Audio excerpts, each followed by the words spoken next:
નજર કરીએ મુકબધિર સમાચારો પર। બિહારની રાજનીતિના સૌથી મોટા સમાચાર। નીતિશ કુમારે એનડીએની સરકાર રચવાનો દાવો કર્યો છે। નીતિશ કુમારે રાજ્યપાલને સમર્થન પત્ર સોંપ્યું છે। 128 ધારાસભ્યોના સમર્થનનો પત્ર રાજ્યપાલને સોંપવામાં આવ્યો। નીતિશ કુમારે મુખ્યમંત્રી પદેથી રાજીનામું આપ્યું છે। નીતિશ કુમાર સાથે 2 ડેપ્યુટી સીએમ શપથ લેશે। નીતિશ કુમાર સાથે 8 મંત્રીઓ શપથ લેશે। સમ્રાટ ચૌધરી, વિજય સિન્હા શપથ લેશે। શ્રવણ કુમાર, પ્રેમ કુમાર આજે શપથ લેશે।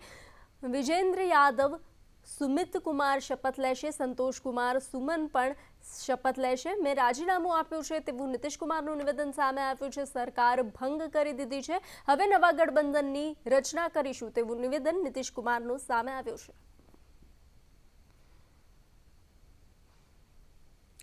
ઉમરેઠના સુંદલપુરામાં 2 પક્ષો વચ્ચે મારામારીના દ્રશ્યો સામે આવ્યા। પ્રેમ પ્રકરણમાં યુવકના ઘરે યુવતીના પરિજનોએ હુમલો કર્યો હતો।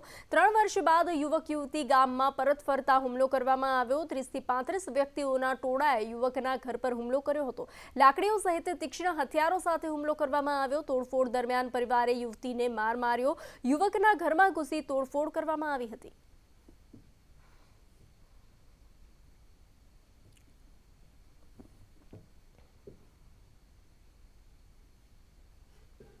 નડિયાદમાં યુરિયા ખાતરનો ગેરકાયદે વેપલાનો પર્દાફાશ થયો છે। મંડળી ચલાવનાર સહિત 3 લોકો સામે ફરિયાદ નોંધવામાં આવી છે। ખાતરને રીપેકિંગ કરી બમણા ભાવે વેચતા હતા। સલૂણ ખાતરની મંડળીમાંથી ખાતર બારોબાર વેચાતું હતું। ખેડૂતોને રાહત દરે આપવામાં આવતા ખાતરને બારોબાર વેચવામાં આવતું હતું।